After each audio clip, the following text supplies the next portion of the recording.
নমস্কার বন্ধুরা, আজকে নতুন একটা রেসিপিতে আবারও সবাইকে স্বাগত জানিয়ে শুরু করছি আমার আজকের রেসিপি। আজকে শেয়ার করব দুর্দান্ত স্বাদের একটি চিকেন রেসিপি। এইভাবে যদি কখনোই খেয়ে না থাকেন বড্ড মিস করবেন। আর এইভাবে খেতে কিন্তু দুর্দান্ত লাগে, আর বানাতে মাত্র 10 থেকে 15 মিনিট সময় লাগবে। তো চলুন শুরু করা যাক আজকের রেসিপি। তো দেখুন, এখানে আমি নিয়ে নিয়েছি প্রথমে 50 গ্রাম মতো সাদা তিল। আমি 1 কেজি চিকেনের জন্য এখানে 50 গ্রাম সাদা তিল নিয়েছি। এই তিলটাকে আমি একটুখানি ড্রাই রোস্ট করে নেব, মানে হালকা করে একটু গোল্ডেন কালার আসা পর্যন্ত ভেজে নেব। তিলের যে নিজস্ব একটা ফ্লেভার আছে, যতক্ষণ না ভাজার পর বেরিয়ে আসছে ততক্ষণ এইভাবে ভেজে নেব। তো এখানে কিন্তু 1 মিনিটের মধ্যেই তিলটা সুন্দর লালচে দেখুন একটু হয়ে আসছে, আর এর মধ্যে থেকে যে ফ্লেভারটা ছাড়তে শুরু করে। খুব বেশি কিন্তু লাল করা যাবে না, তাহলে তিলের ফ্লেভারটা নষ্ট হয়ে যাবে আর টেস্টও ভালো আসবে না। তো দেখুন আমার তিল ভেজে নেওয়া হয়ে গেছে। এখন ঝটপট করে এটাকে নামিয়ে নিতে হবে। একটা পাত্রের মধ্যে এটাকে নামিয়ে বেশ কিছুক্ষণ একটু ঠান্ডা করে নেব, আর এটাকে পরে আমরা রান্নাতে ব্যবহার করব কিভাবে দেখিয়ে দিচ্ছি।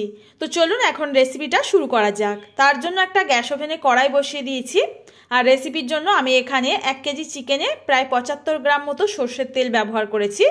আর দিয়ে দিচ্ছি এর মধ্যে স্বাদ মতো সামান্য একটুখানি লবণ আর একটুখানি হলুদের গুঁড়ো। আবারও পরে কিন্তু লবণটা ব্যবহার করব, সেটা বুঝে দিতে হবে। এবার আমি এখানে বেশ কয়েক টুকরো আলু কেটে রেখেছিলাম, সেই আলুগুলোকে তেলের মধ্যে একটু গোল্ডেন কালার করে ভেজে নেব। এখানে আলুটা সম্পূর্ণ অপশনাল, এখানে যদি আপনারা চান দিতে পারেন, আর না হলে কিন্তু এটা স্কিপ করে দেবেন। তো দেখুন এখানে কিন্তু আমার আলু প্রায় গোল্ডেন কালার করে ভেজে নেওয়া হয়ে গেছে। চিকেনের জন্য আলুটাকে সবসময়ের জন্য ভালো করে ভেজে তারপর রান্নাটা করবেন, দেখবেন আলুর টেস্টও বেড়ে যায় আর চিকেনটাও বেশি ভালো লাগে। তো দেখুন আলু তেল থেকে উঠিয়ে নিয়ে এই তেলের মধ্যে আমি ফোড়নে দিয়ে দিলাম কয়েকটা গোটা গরম মশলা ফাটিয়ে। এখানে গোটা গরম মশলাটা ফাটিয়ে দেবেন, ফ্লেভারটা বেশি ভালো লাগে। এর মধ্যে সুন্দর একটা ভাজার ফ্লেভার বেরিয়ে গেলে এর মধ্যে 2টো বড় সাইজের পেঁয়াজ কুচি অ্যাড করে দিলাম। পেঁয়াজগুলোকে এবার একটু গোল্ডেন কালার করে ভেজে নিতে হবে। পেঁয়াজের মধ্যে যে নিজস্ব রসটা থাকে সেটা যেন একদমই শুকিয়ে আসা পর্যন্ত ভেজে নেওয়া হয়, তাহলে কিন্তু চিকেনটা বেশি ভালো হবে। তো দেখুন বন্ধুরা, এখন আমি পেঁয়াজটাকে গোল্ডেন কালার করে ভেজে নিয়েছি। আর পেঁয়াজ ভাজা হয়ে গেলে এর মধ্যে অন্য উপকরণগুলো অ্যাড করে দেব। এখন আমি এর সাথে অ্যাড করে দিচ্ছি 2 টেবিল স্পুন মতো আদা রসুনের পেস্ট। এখানে একসাথে আমি আদা রসুন বেটে রেখেছিলাম, সেটাকে অ্যাড করে দিলাম। আর দিয়ে দিচ্ছি 1.5 টেবিল স্পুন মতো শুকনো লঙ্কা পেস্ট। এখানে আপনারা যদি শুকনো লঙ্কাটা না খেতে চান এটা স্কিপ করে দিতে পারেন, কাঁচা লঙ্কা বেটে ব্যবহার করতে পারেন। আর কালারের জন্য কাশ্মীরি রেড চিলি পাউডার দিতে পারেন, তাতেও কিন্তু খেতে দুর্দান্ত লাগবে। তো দেখুন বন্ধুরা, এই 2টো উপকরণ কিন্তু অ্যাড করার পর ভালো করে মশলা আমি কষিয়ে নেব। আর পেঁয়াজটা এইরকমভাবে ভাজতে হবে যেন মশলা দেওয়ার সাথে সাথে পেঁয়াজটা একদম নরম হয়ে যায়। তো দেখুন পেঁয়াজ কিন্তু খুব সুন্দর ভাজা হয়ে গেছিলো, তাই 1 মিনিটের মধ্যেই কিন্তু এরকম সুন্দর পেঁয়াজ একদম গ্রেভিতে তৈরি হয়ে গেল। আমি এর মধ্যে এখন অ্যাড করে দিচ্ছি পরিমাণ মতো হলুদের গুঁড়ো আর চিকেনের জন্য একেবারেই স্বাদ মতো লবণ। এখানে কিন্তু আমি চিকেনের মধ্যে আর লবণটা দেব না, তাই এখানে মশলার সাথেই দিয়ে দিলাম, এতে চিকেনের মধ্যে লবণটা খুব ভালো মতো যায়। মশলা যতক্ষণ না তেল ছেড়ে আসছে কষিয়ে নিয়েছি, আর সুন্দর ফ্লেভার বেরিয়ে গেলে এর মধ্যে জল ঝরিয়ে রাখা চিকেনের টুকরোগুলো অ্যাড করে দিলাম। এবার ভালো করে চিকেন কষিয়ে নিতে হবে। 2 থেকে 3 মিনিট এইভাবে নাড়াচাড়া করে কষানোর পর আমি চাপা ঢাকা দিয়ে রান্নাটা করব। আর এই রান্নাটা হতে না একদম 15 থেকে 20 মিনিট মতো সময় লাগে, আর খেতে কিন্তু দুর্দান্ত হয়। যদি কখনোই না এভাবে চিকেন বানিয়ে খেয়ে থাকেন, একবার হলেও বানিয়ে দেখার জন্য অনুরোধ রইল। এখন এটাকে ঢেকে দিয়ে আমি মিনিট 5-এর জন্য গ্যাসের ফ্লেমটা একদম লোতে রেখে দেব। আর 5 মিনিট পর দেখুন তেলটা কত সুন্দরভাবে বেরিয়ে আসছে, আর চিকেনের মধ্যে থাকা জলটাও বেরিয়ে আসবে। এখন আবারও কিন্তু আমি 2 থেকে 3 মিনিট এইভাবে কষিয়ে নেব।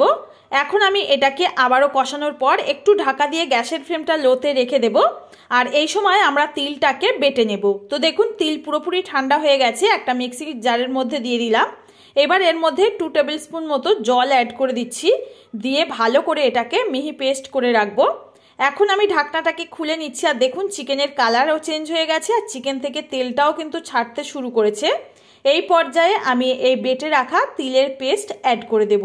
আর এখন যতটুকু গ্রেভি দেখছেন তার থেকে কিন্তু দ্বিগুণ বেড়ে যাবে গ্রেভি, আর তেলের পরিমাণটাও যেন মনে হবে অনেকটাই ব্যবহার করেছি। তিলের মধ্যে কিন্তু অনেকটা পরিমাণে তেল থাকে। আস্তে আস্তে কষাবেন, দেখবেন এর মধ্যে থেকে এত সুন্দরভাবে তেল বেরিয়ে আসবে দেখলে মনে হবে যে অনেকটা রিচ করে রান্না করা হয়েছে অনেক মশলা দিয়ে। খেতে কিন্তু ভীষণ ভালো হয়। একবার হলেও বন্ধুরা এইভাবে তিল দিয়ে চিকেনের রান্নাটা করে দেখবেন। আশা করছি আপনাদের কাছে ভীষণ ভালো লাগবে আর অন্যরকম একটা টেস্টের চিকেনের রেসিপি আপনারা পেয়ে যাবেন। তো দেখুন বন্ধুরা, এখন আমি কিন্তু গ্যাসের ফ্লেমটা একদম লোতে রেখেছি আর 3 থেকে 4 মিনিট সময় নিয়ে এভাবে কষিয়ে নিচ্ছি। তো এই পর্যন্ত কিন্তু কোনো রকম চিকেনের মধ্যে জলের ব্যবহার করিনি, তাই সামান্য একটুখানি জল অ্যাড করব, সেটা আবার মিক্সির জারটাকে ধুয়ে। এর মধ্যে যেহেতু তিল বেটেছিলাম, অনেকটা পরিমাণে তিল লেগেছিল, তাই জল একটুখানি পরিমাণে দিয়ে ভালো করে ধুয়ে নিলাম আর এর মধ্যে অ্যাড করে দিলাম। এবার চিকেনের মধ্যে ভালো করে জলটাকে মিশিয়ে নিতে হবে। এবার আমি ভেজে রাখা আলুর টুকরোগুলো এর মধ্যে অ্যাড করে দেব, দিয়ে আবারও কিন্তু একটুখানি নাড়াচাড়া করে কষিয়ে নিচ্ছি।